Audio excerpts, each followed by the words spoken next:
ئازانی کورسان نیوز سڵاوتان لەبێت ئەم شەویش لە بەرنامەیەکی نوێی فایل و دیاردا لەگەڵتان دەبین. ناوە بە ناوە دەبینین و دەبیستین بابەتێک خەڵکی هەرێمی کوردستان بەخۆیەوە سەرقاڵ دەکا. جا هەنێکی بە لێزانین و هەنێکیشی بە ناشارەزایی کە وەک باسی دەکەن خۆیان تێدەکەون یان هەڵدەخەڵەتێنرێن لەسەر بابەتێک ئیتر مشتومڕی زۆر دروست دەکا. ئەوەی کە ئێستا ئەگەر چی ئێمە ماوەیەکی زۆرە مەشغوڵی خوشکبرایانمانین لە ڕۆژئاوا و لەگەڵ ئەوەی کە خەڵک بەردەوام سەرقاڵی ئەوەیە کە موچە نییە موچەکەیەت، بەڵام بابەتێکی تر هەیە کە بەڕاستی لە ئێستایە خەڵکی بەخۆیەوە سەرقاڵ کردووە، ئەویش کڕین و فرۆشتنی زی و زێڕە. ڕەنگە پێشتر کەمتر گوێمان لەوە بووبێت کە خەڵک ڕووبکاتە کڕینی زیو. ئەمە ڕاستە بۆ بازرگانەکان یان ئەوانەی کە ئەزمونێکی زۆر باشیان لەم کارەدا هەیە بابەتەکە تازە نییە، بەڵام بۆ خەڵکێکی ئاسایی، بۆ خەڵکێکی داما و بۆ خەڵکێکە دینار لە گیرفانیان نییە ئەوەی کە هەیەی لە ماڵ و لە ئۆتۆمبیلی خۆی و خێزان و ماڵە خەزوران و ماڵە باوکی هەمووی ئەفرۆشێ بۆ ئەوەی کە بیداتە زیو، لەبەر ئەوەی کە پێی وتراوە لە ماوەیەکی کەمدا قازانجێکی زۆر دەکەی، لە ماوەی شەو ڕۆژێکدا ڕەنگە بە پێچەوانەوە زیانێکی زۆر بکە. بینیمانە لە ئێستادا مشتومڕێکی زۆر لەسەر ئەم بابەتە هەیە. ڕاستە وەک باسمان کرد بەهۆی ئەزمون و شارەزاییەوە کەسانێک ڕەنگە قازانجی باش لەم مامەڵەیەدا بکەن، بەڵام بۆ خەڵکێکی ئاسایی کە بەڕاستی نازانێت چۆن مامەڵە بەم کڕین و فرۆشتنی زێڕ و زیوە بکە، ڕەنگە ببێتە هۆی زەرەر بووی. و بینی ویشمانە ئەوەشی کە باز دەکرێت زیانەکان لە ئەنجامی کڕینی زی و فرۆشتنەوەی ئەوەندە زۆرن بە 1500 دەفتەر دۆلار مەزندە دەکرێت، یعنی تا ئەو ڕادێ زیانەکان ڕۆشتووە.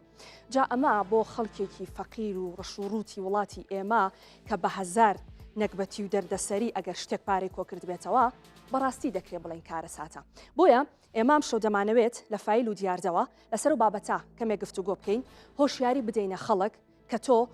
لە چ کاتێکا دەتوانی زیو یان زێڕ بکڕی و پەلت نەبێ لە فرۆشتنەوەی چ کاتێک گونجاوە بۆ ئەوەی کە تۆ ئەو زیوەیان ئەو زێڕێکە بەدەستەوەی و کڕیوتە بیفرۆشیتەوە. لای ئێمە هەر تۆزێک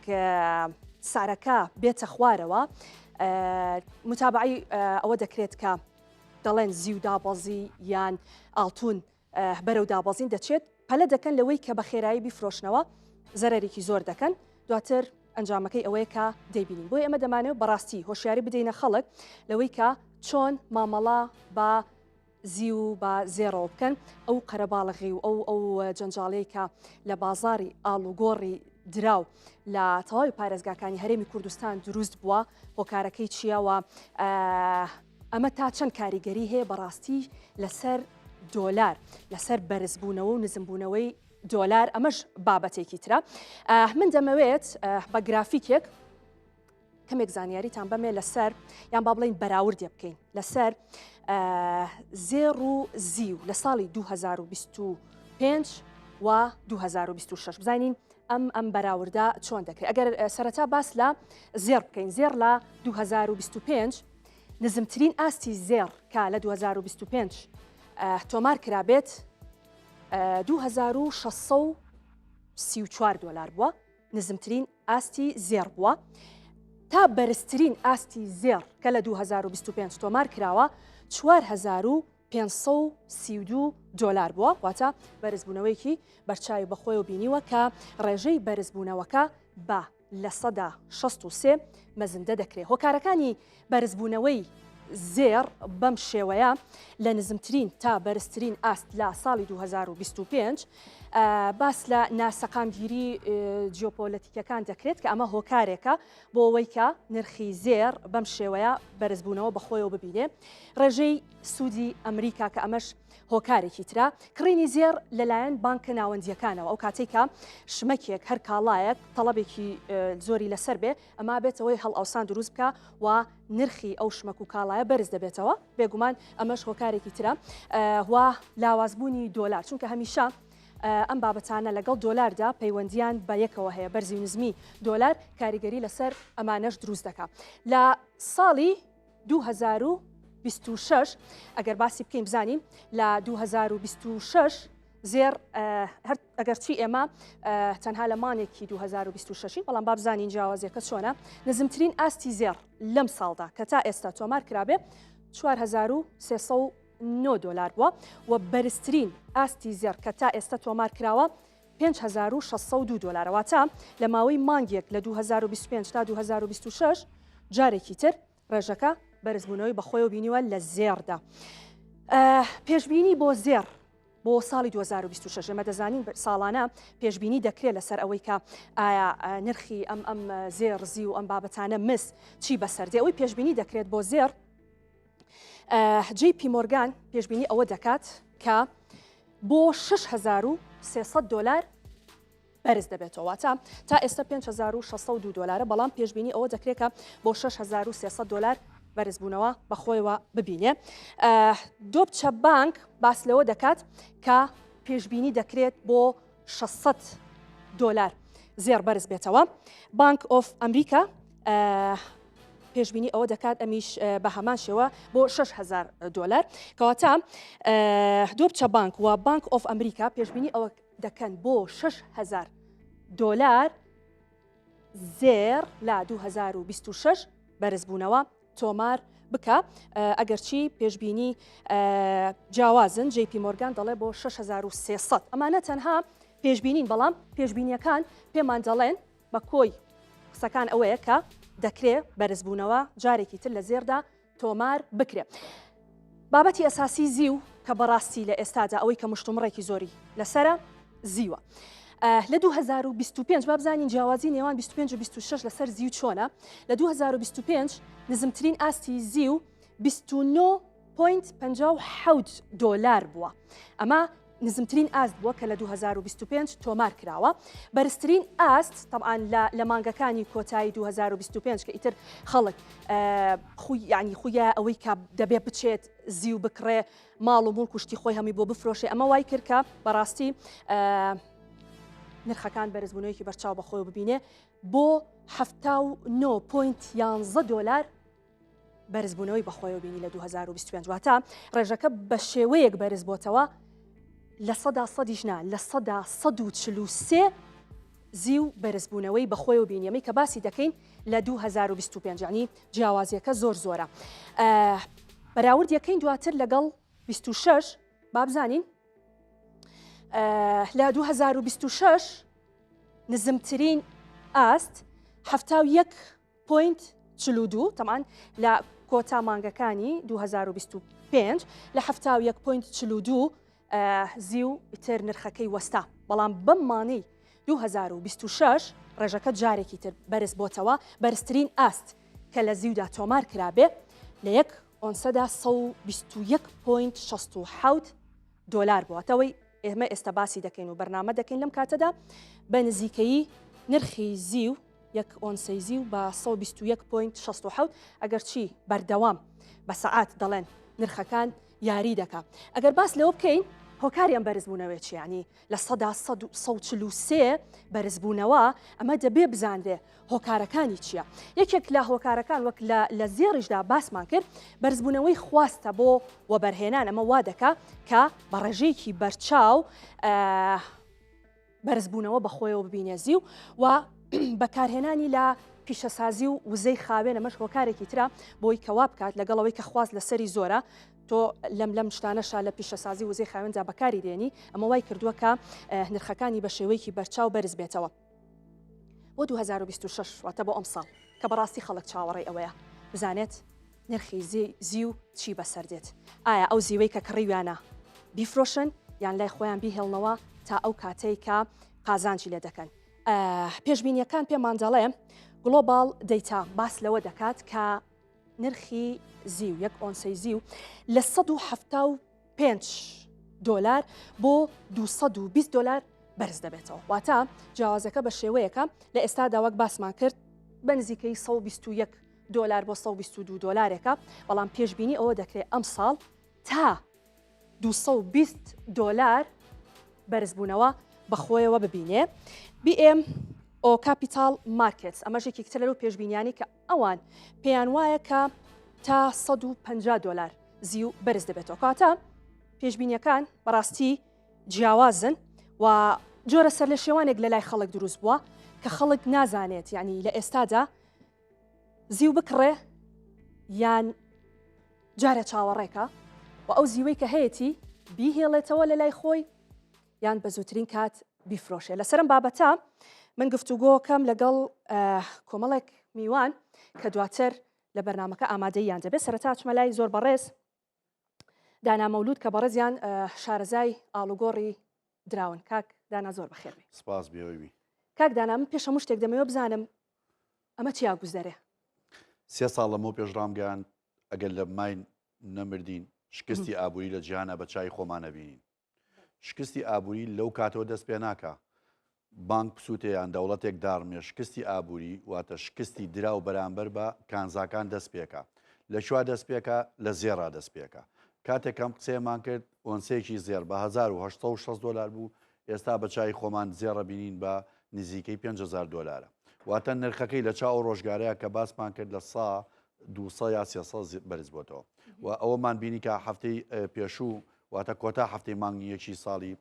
2026 نرخی زێر تا 5600 ئۆنسێک زێر تا $5,600. ئەمە ئەومان پێڵێکە بەڕاستی دراو وەکو کاغەز لەسەر زەویە خەریکە بێ ئەرزش ئەمێنێتەوە.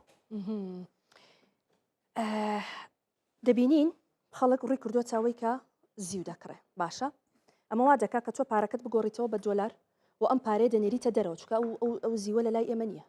دەبێت لە دووبەی و لەو شوێنانەوە کە دەهێنرێ. ئەمە وا دەکا پارەیەکی زۆری ئێمە دەچێتە دەرەوە. ئەمەش جارێکتر کاریگەری لەسەر $، و بەرزی و نزمی $، دروست کردووە. با خاڵەکانە پێ بڵم ساڵی ڕابردوو ئێمە کورتێنانی زیومان هەبوو لە بانکی شەنگەهای. واتە سین چین لە جاتی ئەوەی کە زیو بفرۆشە زیوی کڕی. ئەمە وای کرد تا ڕادێک جموجۆڵ لە بۆرسەی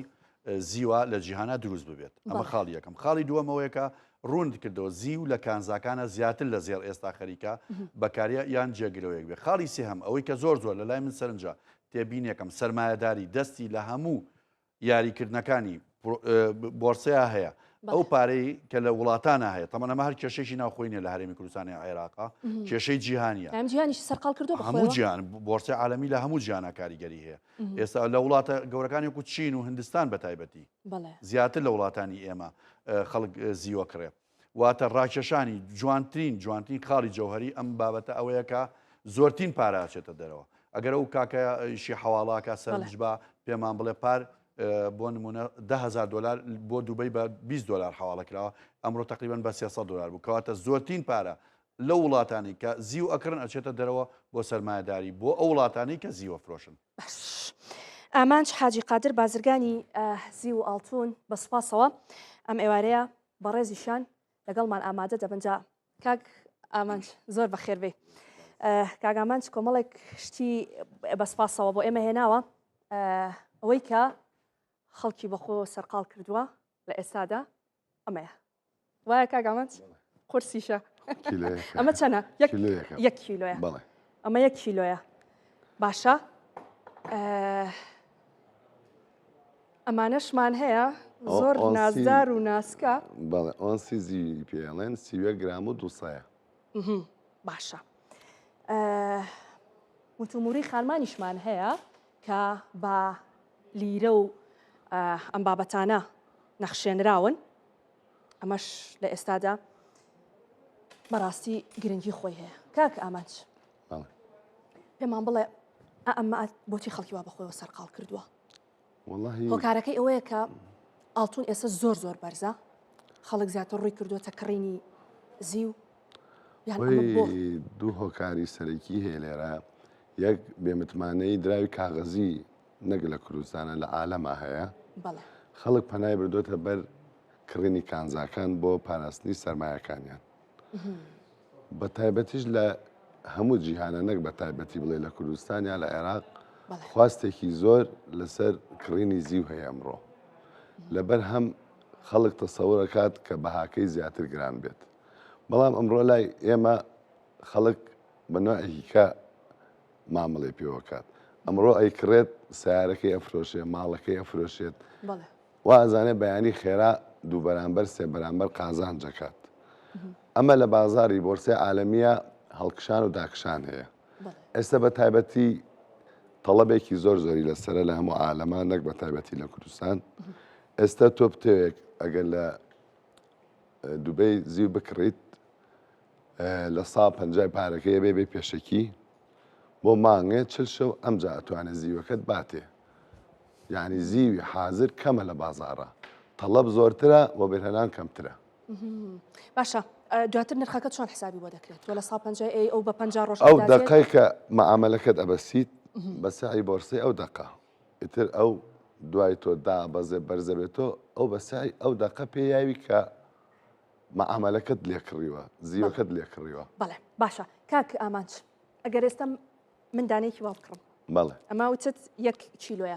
ئەمە 1 کیلۆکە هەمووی زیوە بەڵێ 999 زیوە 999 زیوە سوارنۆی زیوە لە 1000 باش ئەگەر ئێستا من دانەیەکی وا بکڕم بەڵێ بە چەندەی کڕم خۆی زیوەکان حەزەکەم ئەوە ڕوونکەمە بۆ حاڵەتیان هەموو یەک نسپێ و یەک نۆعە بەڵام ئێستا لە دیاردەیەگەیە لە شاری سلێمانی و بە تایبەتی سلێمانی و هەولێریش مارکەکان زیایی پێیان یعنی داواکەم لە هاوڵاتیان هیچ فەرقێکی نییە ئەوە مارکەی پاڵمی پێڵێ ئەمە مارکەی پاڵی مارکەکان لێران و ساوە کاک بەڵێ ئەو پاڵمی تایە مەرمەڕی تایە تایگەی تایە نادری تایە فەرقی ئەوە نادرە ئەوە زیاتر جمهوری ئیسلامی ئێران تەڵەبی ئەو مارکەی هەیە لای خۆشمان مەرمەڕە و پاڵم مەرغوبە کامیان مەرمەڕەکەیە کاک ئامانچ مەرمەڕەکان ئەوەی ژێر دەستەوە بزانم ئەو ژێر ئەویکیان ئەفو ئەوە ژێر ئەو مەرمەڕە زۆر ئەوە ئیتیحادە ئەویان مەرمەڕەیە ئەو مەرمەڕەیە ئەوە $200 گرانترە لەوانی تر لە هەمان کات بۆچی هەر یەک هەریەکشتا لە شوێنی خۆشییا بە هەمان نرخە فرۆشتێت بەڵێ بەڵام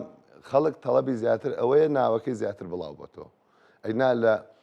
نسبە ئەمەش جارێکی کراوەتەوە بە مۆزوع لە ناو خەڵکە بەڵێ لە نسبە و لە عیارە یەکشتن کامیان لە هەمان خراپترە وەکو یەک وایە بەڵام ناوەکانی فەرقی هەیە ئێستا ئەو مەرمەڕەی تۆ ئێستا بدەوێ 20 کیلۆزی و بکری لە شەریکەی مەرمەڕە ئەبێت 45 شەو بۆ 50 شەو چاوەڕێ بکەیت تا ئەداتێ نییە ئەرزی نییە لە بازار ئەرزی نییە فرۆشتنی زۆرتر باشە ئەمانە چین ئەوانە سەبیکەیە لەبەر ئەوەی تۆزێک گران بووە شتەکەیان ورد کردوێتەوە وردیان کردوێتەوە هەگەر تۆ نتوانانی کیلۆیەک بکڕی ئەتوانی ئەم بچووکانە بکڕی بەڵێ دانێکی وا بە چەندە $155 پێشتر بە چەند بوو هەر لەو سعرە مانگێک لەوە بەر بە $100 بوو بە $100 ئێستا چۆتە 100 تا $190 مایانی تقریبا 2 ئۆنسەیەکە بێ 1 ئۆنسا 1 ئۆنسا 30 گرام و 200 چۆتە $150 تا $200 ڕۆی ماوەی پێشێست ئەمە بەڵێ باشە ئەمانە دەکڕن خەڵک بەڵێ ئێستا تەڵەبێکی زۆر ئەمە لیرەی ئەوە لیرەی ڕەشادی زیوی پێڵێ لیرەی ڕەشادی زیو بەڵێ ئەو لیرانە دانی بە چەنە ئەوانە دانی بە $40 7 گرام و 200 ئەسڵە یعنی لیرەی تەواوە دانی بە $40 بەڵێ ماوەی پێش ئێستا ئەوەی کە بیکڕێ مەسەلەن عەرز تەڵەبێکی زۆرەکە بۆ بەڵێ ژمارەیەکی زۆرە کڕێ بەڵێ لەبەرەوەی لیرە ئاڵتونەکەی 100 گرام بۆ نزیکی $1140 خەڵک پەناباتە بەر کڕینی زیوەکە باشە ئەلەمانە خێرەکرێ لەم شتە وردانەیە مەجای خێری تایە مەجای چکاوانە حەقدەسی زیاتر ئێستا ئەو ئۆنسەیە ئەگەر بە حسابی کیلۆکە حسابیکەی بڵێن کیلۆیەکی بای $3600 بەڵام بە ئۆنس کیلۆی بکڕی بای $4000 جیازەکە بەڵێ جیازەکە $400 بە کیلۆیەکی باش ئەگەڕێمە وڵاتە ئەچما هەولێر میوانێکمان لەوەی هەیە فایق فەهد کە بەڕێزیان شارەزان لە زێڕ و زیو کاک فایق سڵاوتان لێبێ کۆمەڵێک شتمان باس کرد هەم ئەو نموزەجانش کە لە بەردەستایە ئێمە بەڕاستی ئامانجمانەوەی کە لەم بەرنمەیە خەڵک هۆشیارکەینەوە چونکە خەڵکێکی زۆر لەم بابەتەدا باسی خەڵکە فەقیرەکە دەکەین باسی بازرگانەکان ناکەین چونکە لە هەموو بابەتێکە هەمیشە پندێکی کوردی هەیەڵە نان بۆ نانەوە گۆشت بۆ قەسەب ئەوەی کە خۆی بازرگانە بە تایبەت لەم مەجالەیە بەڕاستی تەجروبەیەکی باشی هەیە خۆی دەزانێت چۆن مامەڵە بەم شتانەوە دەکا. بەڵام بۆ خەڵکێکی کاسبکاری بازار کە ئەوەی هەیەی جوتیارێکە ساڵێک پارەکەی کۆ دەکاتەوە تا شتێکی وای پێ بکە ڕەنگە ئێستا من هەنێک زانیاری هەیە خۆم لە کاک ئامانجم وەرگرت نەمانەزانی ینی چۆنە جیاوازیەکان چۆنە بە شێوەیەکی گشتی خەڵکیش لەوانەیەمانە نەزانێت. ئەوەندەی ئێوە کە لە بازاڕەکەدان مامەڵە دەکەن پێش هەموو شتێ پێم بڵێ ئەمەی کە لە سلێمانی دەگوزارێ هەرچەند ئەمە بابەتەکە نەک تەنها ناوخۆی جیهانیشە بەڵام لە هەولێریش خەڵکی بەو شێوەیە سەرقاڵ کردووە و هۆشیاری خەڵک لەسەر ئەم بابەتە چەنە؟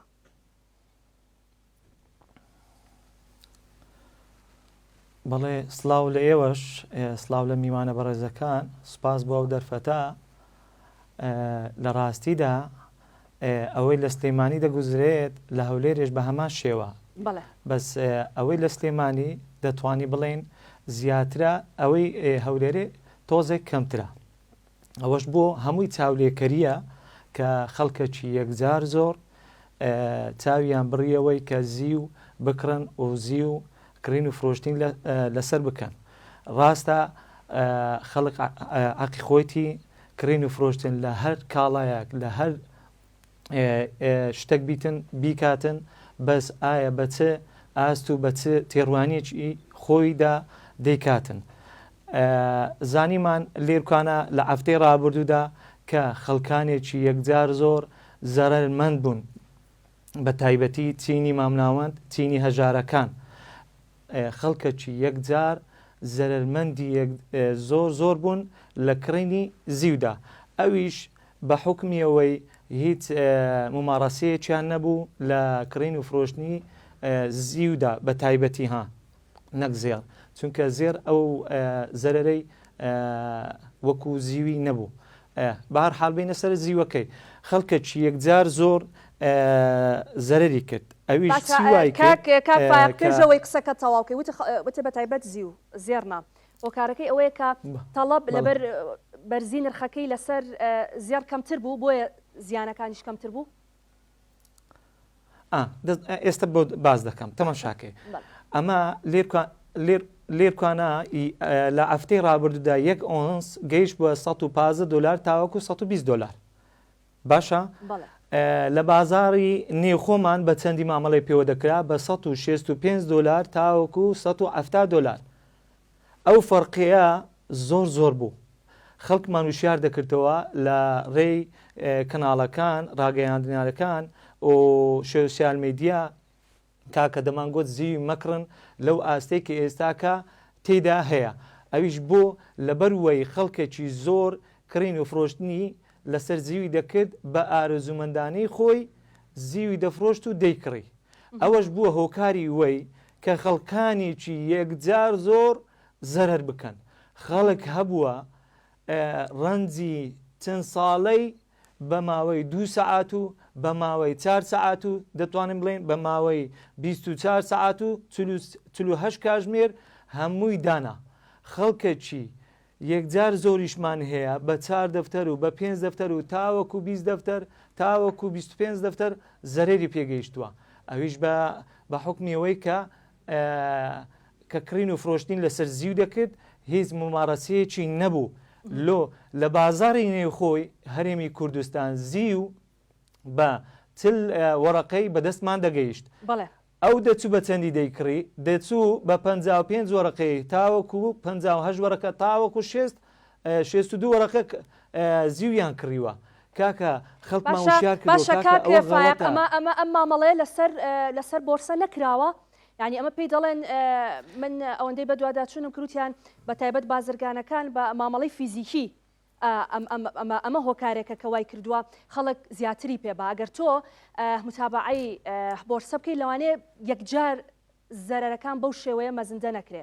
ئەمە مامەڵەی هەوایی بۆ لە نێوان بازرگان و خەڵکێکی ئاسایی بۆیە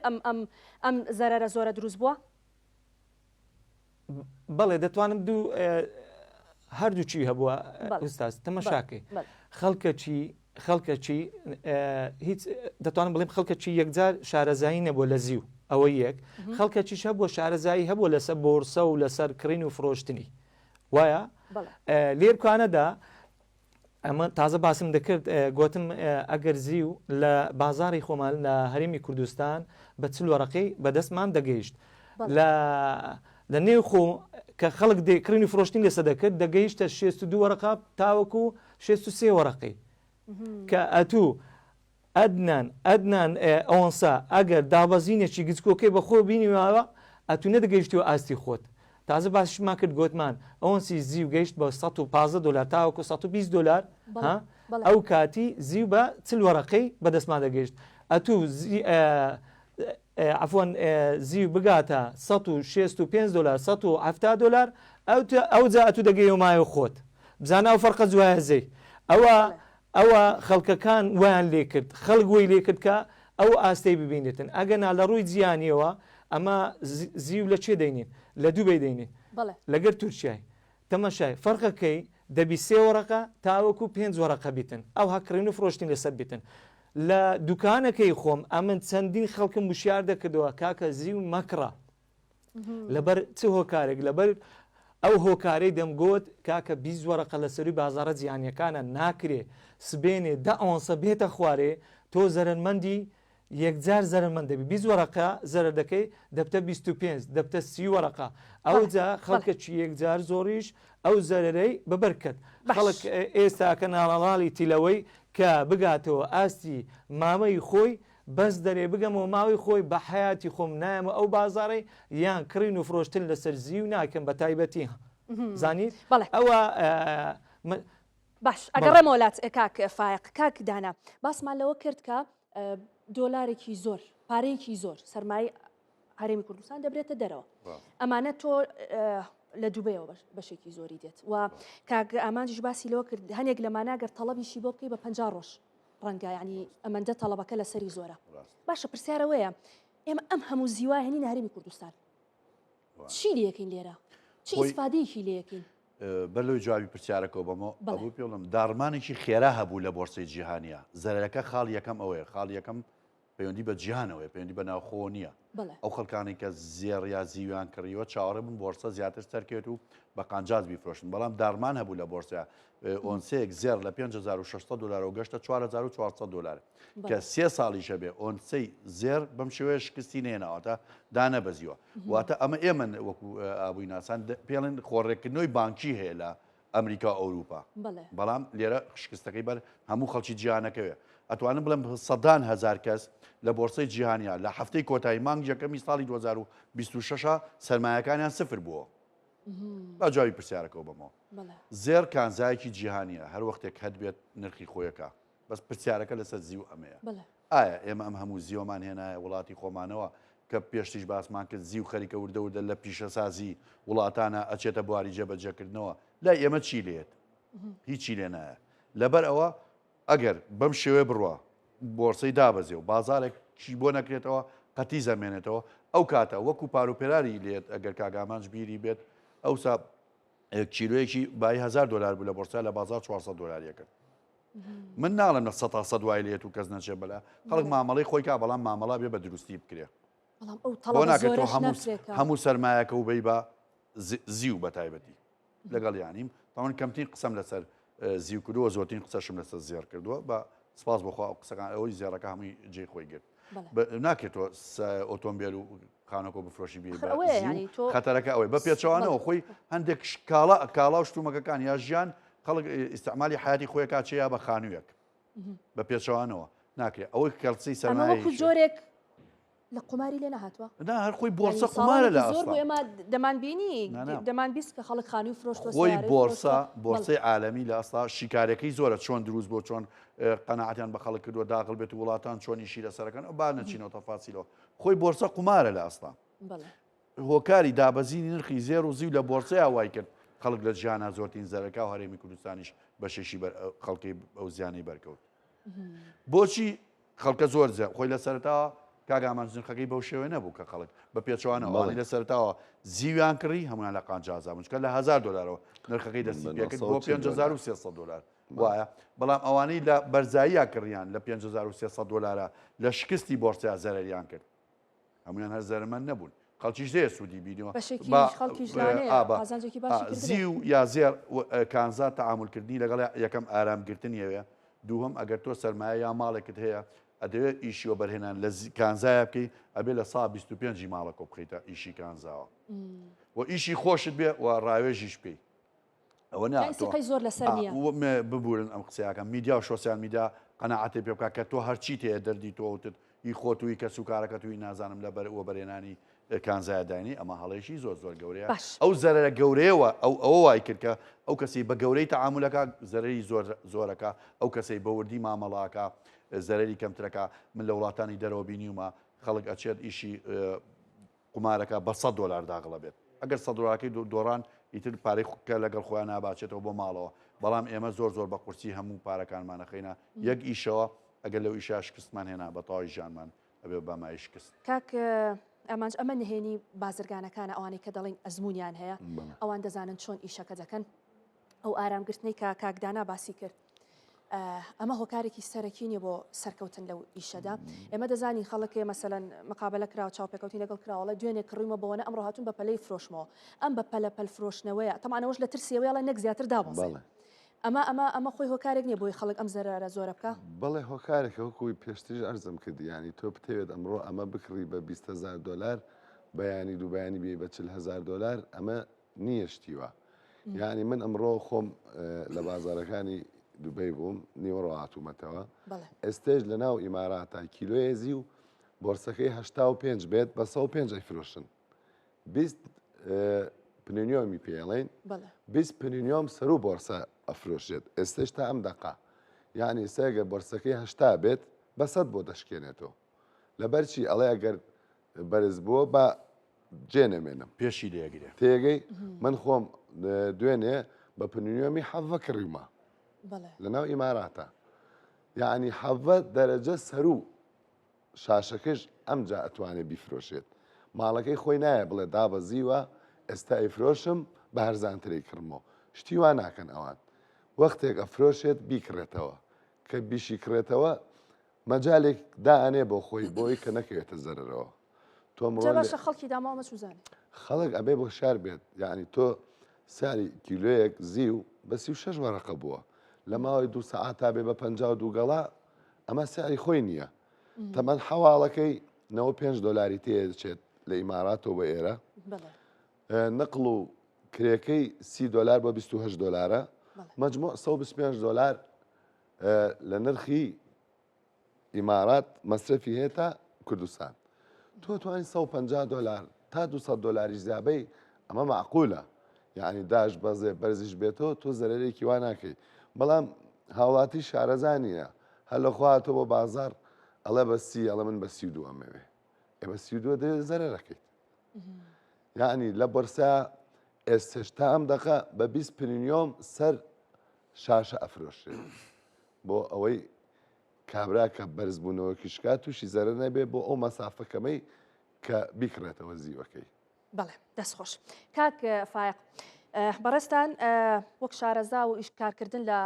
زێڕ و لە زیویش بۆ بینەرەکانی ئێمە ئەوانەی کێسە بینەری ئێمەن و جوان لە قسەکانی بەڕێستانە ئەگەر کەسێک پارەیەکی هەبێت بەتایبەت من لە سەرتاوە ینی زۆر تاکید لەسەرەوەکەمە باسی خەڵکە فەقیرەکەیان با بڵێن چینە مام ناوەندەکەکەم کە شتێکی کۆ کردوتەوە ئەوێت شتێکی پێ زیابکە یان پارەکەی نەخوا لە ئێستادا خەڵک زێر بکڕێ یان زیو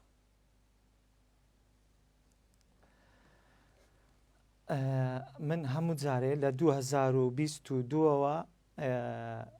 باسم کردووە کە زێر بکڕن هەتاوەکو 2026 گوتی چشمان زیو گران دەبیتن مانگ بە مانگ ئافتە بە ئافتە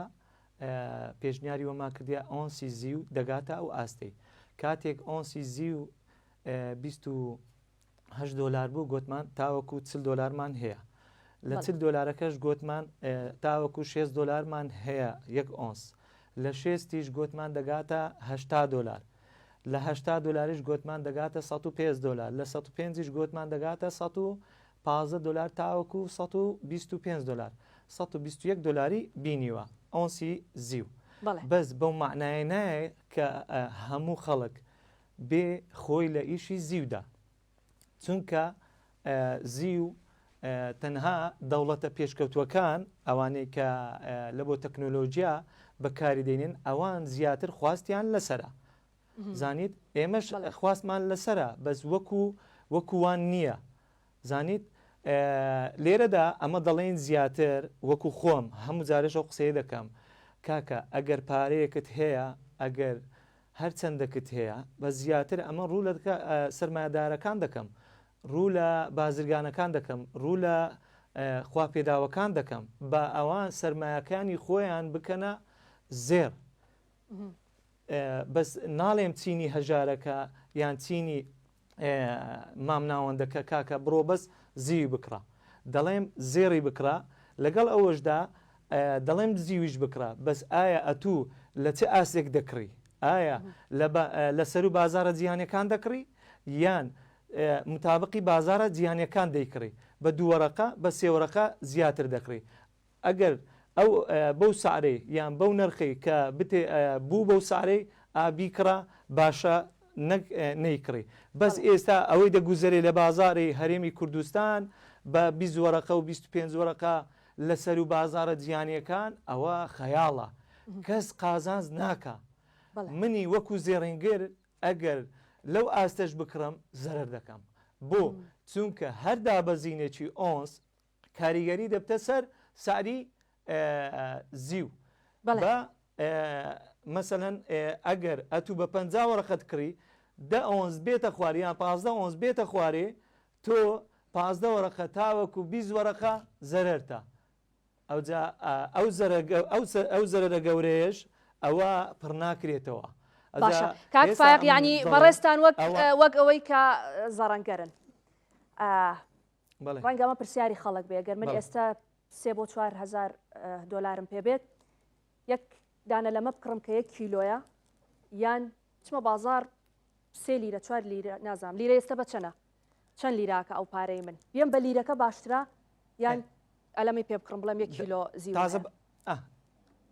ئوستا گیان تازە باسم کرد ئەگەر ئەوەی لە دەستە ئەوەی لە دەستە ئێستا لە بازارە جیهانیەکان ئێستا ئەوەی لە دەستە بە 31 وەرەقە تەکلیفەی دێتن وایە لە هەرێمی کوردستان ئێستا بە چەندیە بە 37 وەرەقە تاوەکو 38 وەرەقە و نیوە وایە کەواتە ئەتوە 7 وەرەقە 8 وەرەقە لە سەر و بازارە جیهانیەکان دەکڕی بە دابەزینێکی گچکە زیو 5 دلار تاوەکو 10 دلار دابەزیت ئەو 30 وەرەقەیە دەبتە 25 وەرەقە 24 وەرەقە هێت بە 38 وەرەقی لەسەرتە وایە ڕاستە باشە بەڵام یەک شت کاک فایق لیرەی ڕەشاتی ئاڵتون ئێستا بە چەنە لەم کاتاکە ئێمە قسە دەکەین بە تەقریبی بەڵێ بەڵێ عیار 21 بە ملیۆنە و 75,000 ئەوە عیار 20 بە دۆلار عیار 22 بەڵێ عیار 22 750 دلار دەکا ئەوە بۆ یەک مسقال عیار 22 بە 1430 دلارە 1130 دلار ڕەنگە ڕۆژێک بوو بێت کە ئەم نرخە زۆر کەمتر بوو بێ وایە بۆ لیرە بەڵام پرسیارەکە ئەوەیە یەک ساڵ پێش بەڵێ ئەمن یەک ساڵ پێش ئێستاکە خەڵکێکی یەکجار زۆر هاتەکنە من لیرەی عیار 22 بردێ بە 500 دلاری باش لیرەی عیار 22 بە 500 دلار بووە یەک ساڵ پێش ئێستا چۆتە نزیکی 11 وەرەقە باشە ئەگەر من ئێستا بە 11 وەرەقەکە بیکڕم یعنی خەڵک ئەترسێ لەبەرەوەی کە تۆ پارەیەکی کەمت پێیان ناتەوێت زەرەر بکەیت گەرنتی چییە ئەم پارەیە زۆر دانابەزێتەوە یعنی ناچێتەوە 500 دلارەکە ئەمە پرسیارە بزانە تەماشاکەی زەرەرەکەی زێڕەکەی کەمترە لە زیوەکەی ئەمە تازە باسمان کە گوتمان 38 وەرەقەت بە زیودا هەری ئێستا ئەمڕۆکە ئێدە ئۆنسا بێتە خوارێ 5 ئۆنسا بێتە خوارێ ئەتودەی بچی بە 24 وەرەقەی بدێەوە ئەدی ئەگەر 100 دلار لە ئۆنسی زێر بێتە خوارێ ئەتو بای 38 وەرەقە زێرت کڕی بیتن چەند زەرەر دەکەی ناکاتە 200 دلار ناکاتە 200 دلار کەواتە زەرری چیان زیاترە دەستخۆش و داهاتوو چیانیانش باشترە بەڵێ دەستخۆش کاک فایق وایە ئیزێڕەکەی کەواتە هەمیشە بۆی بچێ قازانج بکە یا بە کەمترین زیان لێ دەربچیت زێر باشترە لە کڕینی زیو کاک دانا هەموو کاتیش بەم گوتێ هەموو کاتی وەش دەڵێم ئێستش وە دەڵێم زێری بکرە باشترە لە زیوی بەس ئەگەر هاتوو کە زیو ئێستا لە هەرێمی کوردستان لەسەر و بازارەکانی جیهان بە 15 وەرەقە نەبیتن بەڵێ زێر بکرە باشترە لە زیوی چونکە داهاتووی گەشترە لە زیوی دەست خۆش کاک فایق کاک دانا ماوەیەکیش بینیمان خەڵک تمەنیە کڕی دۆلار کڕین و فرۆشتنێکی زۆر بە دۆلارەوە ئەکرا ینی ئەم بابەتانێمە دوجارەمانەوێ هۆژداری بین بە خەڵک بۆی کە کەمترین زیان بکە دۆلاریش بەرزی و نزمێکی زۆر بەخۆیەوە دەبێنێت دیاری دەکات خەڵک ئێستا دۆلارەکانیان بکەن بە دینار یان دۆلار بکڕن هەموو کەسێک ئەبێت چێکی سەرمایەکەی خۆی بکە بزانێت چی پێویستە و چی پێویست نییە ئەوی پێم وتون پێشتر وتومە بوونی دۆلار لە دینار باشترە یا با بە نیوە بێ نابێت تۆ دراوێکت هەبێ ناشبێت چیت هەیە دۆلار بێ نابێت چیت هەیە دینار بێ نابێت چیت هەیە کانزا بێ ئێمە باسی کەسێکەکەین کە شتێکی بەدەستەوەیە هەر کەسێک ماڵێکی زیای نیە شتێکی بەدەستەوە نییە بە هیچ شێک پێویست ناکە داخلی کریپتۆکان بێت داخلی بۆرسی ئەلکترۆنی بێت داخلی بازاری زێر و زیو بێ بە هیچ شێوەیەک مامەڵی زێر و زیو لەسەر سامانی غێری خۆت ناکرێواتە تۆ بە پارەی کەسێکی تر هاتی مامەڵە بکەیت گەورەترین هەڵە لە ژیانی مرۆڤ ئەوەیەکە هەتا پێت بڵێم ئۆتۆمبیل و خانوش جاری وایە ماڵی خۆت نیە مناڵەکانتە بۆیە ئەو قسێ بە بچووکەکەم بۆی کە ئێمە هەمووان تێبگەین لە کڕین و فرۆشتن لە ئێستاە بۆ عێراقیش پێم وایە دۆلار باشتر لە دینار هەرچەند من بە هەموو ژانم لەگەڵ بوونی دینارانە بوو ئێستا هۆکاری ئەوی کە دۆلار تۆزێک بەرز بۆ هاتۆ جێی خۆی هۆکارەکەی وازام ئەو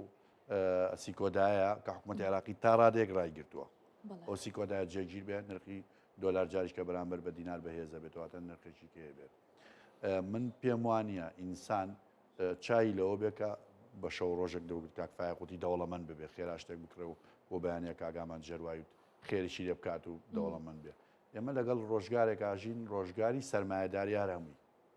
ئێستا پێم وایە هیچ وشەیەک لە سەرۆکەکانی ئەمریکاوە هەتاوەکو خوارەوە هەتاو خەڵکی لە بازاری شەکە وشەیەک نییە لە غێری ئابووری بەکاربێت لە زاراوە و لە کڕین و فرۆشت لە مامەڵی ڕۆژانەیە و لە بەکارێنە ئەسڵەن پێم وایە سیاسەت لە حکمی سەرۆکەکانی شانەما دۆناڵد ترامپ پیاوێکی ئابووری ناسا پارە پیاکەرە کاسبە هەموو ئەمانەی کەیکەن ئەمریکایکە لە ڕێگای گۆڵدمان سایکسەوەی کا گۆڵدمان سایکسەکە سێجوار بانکی بەهێزی هەیە لە ئەمریکایەتەوە بۆ ئەڵمانیا کە بانکیشی اتحادی ئەوروپی هەیە دۆچە بانکە ئێتەوە وڵاتانی خەلیج سامانی هەموو جیهانی کۆنتترۆل کردووە بەڵام ئەوان بە زیرەکانە بە مامەڵە وریایەکەن خەڵکی لای ئێمەش بە نەزانانە لەگەڵ ڕێزما باجی ئەو سەرمایەداریایەواتە ئەوانەی کە لە بۆرسیان بۆرسەکان بە کەیفی خۆیان یاری پێەکەن لەسەر چی لەسەر گیرفانی خەڵق و بۆرسانە بۆچی دروست بووە تەنها بۆ خاڵی بوونەوەی گیرفانی خەڵک دروست بۆ لە جیهانە ئێستا خەڵکەکە کاتێک تەعامل لەگە بۆرسەکە بە کورت و مختصرەکە قسەی کاکفاق و کاگامانجۆی تێبینیم کردبێ ئەوەیە کاتێک کە شتێکە کڕی زیادی پێمە لە نرخی بۆرسا وانێ کاگامان ئەوەنەی پێبەکە لەگەڵ بۆرسیا هاوتابێ ئەگە تۆ لەگە بۆرسیا هاوتا بوو کەمترین دابەزین کەمترین زەرەکە زۆرترین بەرزبوونەوە زۆرترین قانجازەکە کەمترین بەرزبوونەوە کەمترین خێرەکەواتە تۆ نەفەوتاوی بەڵام ئابۆ کاکە جەرگە ژانەکە و خەڵکە بینی بەو لێشاوە زەرری کردووە ئەگە $100 ئەفو کاگامان ئەگە $100 لە ئۆنسەیە بجوڵێ بۆ خوارەوە دابەزێ لیرێک $20 لە نرخەکەی کەمە بێتەوە ئەگەر $100 سەرکە لیرێک $20 لە نرخەکەی زیاکە واتە بەو ڕێژەیە نییە ئاوا بەدایان هەزار کەس هاوڵاتیان نیشتیمانی ئێمە پاریان پێنەما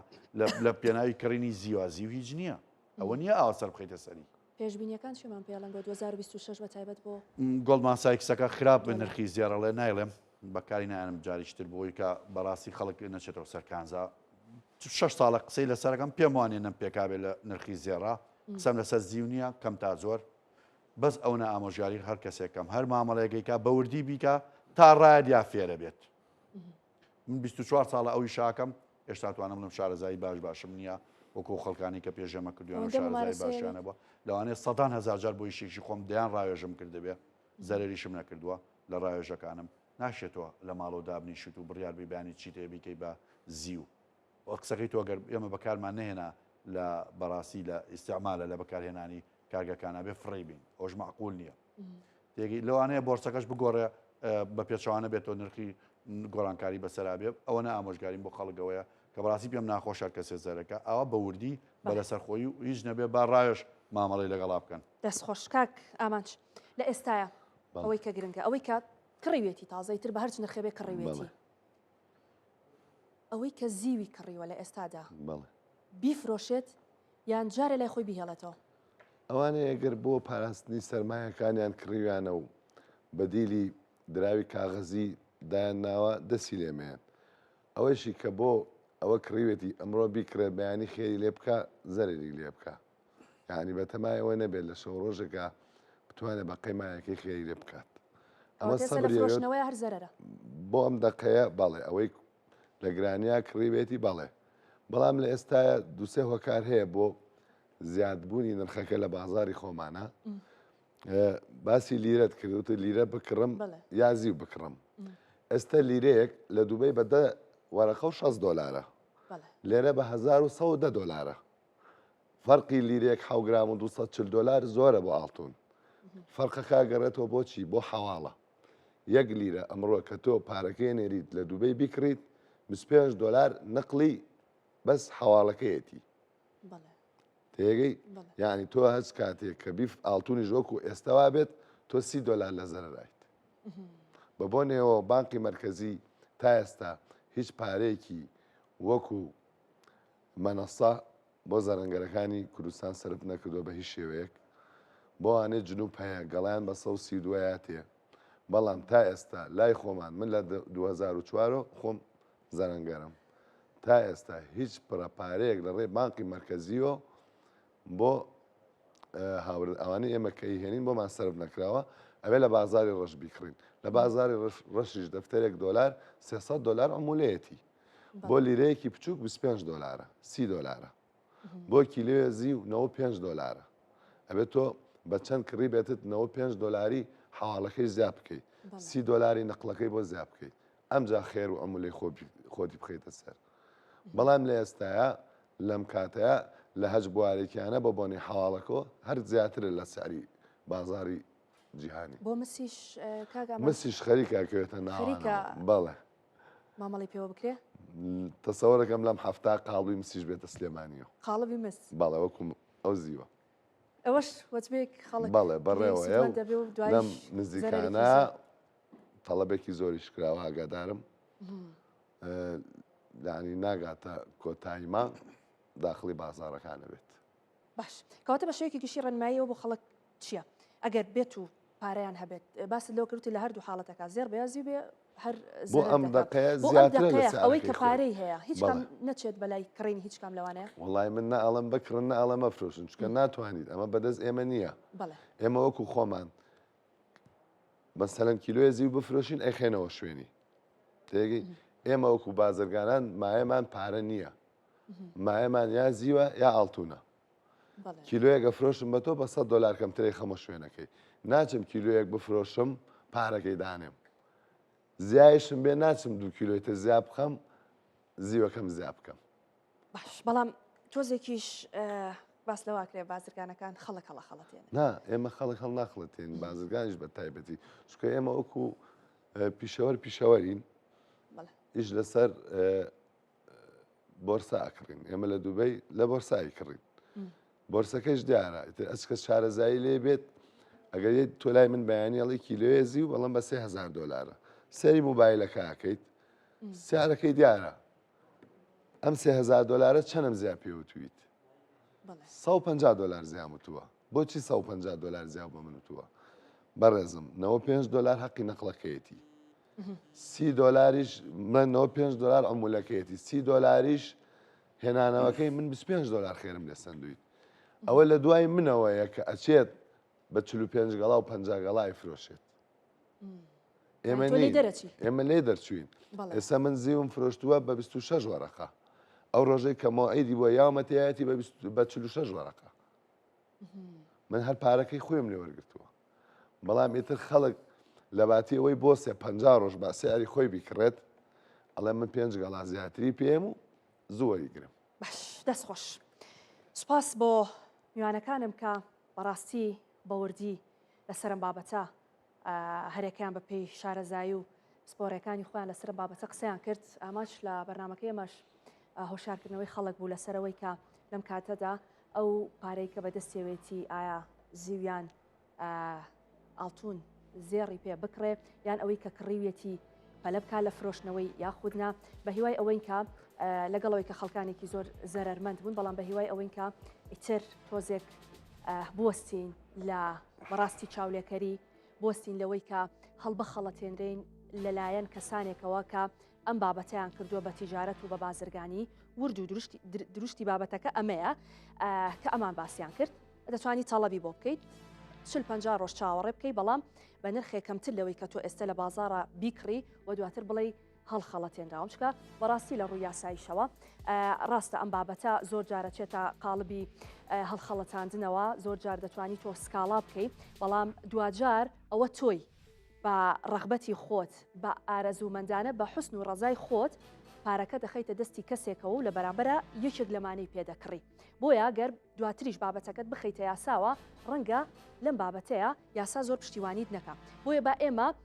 دوورکەوینەوە لەوەی کە بڵین هەڵخەڵەتێنراوین یاخود پێمان وتراوە ئەمڕۆ ئەم چیلۆیە بکڕە بەیانی 20 وەرەقا خێری تێدا دەکەی شتیوانیە بۆ سەرێعە هیچ کەسێ خێر ناکە ئەو خێری کە بازرگانەکان دەیکەن یا ئەو کەسانی کە ئەزمونێکی باشیان هەیە ئەوان ئارامی و چاوەڕێ دەکەن ڕەنگە ماوەیەکی زۆر ئەمەی لابمێنێتەوە بەڵام نایفرۆشێ تا ئەو کاتی کە نەزانە خێری بۆ دەکە بۆیە تکایە با هەمووان چاوکراوە بین لەسەر ئەم بابەتە بۆی بە کەمترین زیان لێ دەربچین سپاس کە تا ئێستا بینەرمان بوون تا بەرنامەی داهاتوو بە تەوەرێکی نوێ بە ئێوەی ئازیز دەگەینەوە شاد و بەختەوەر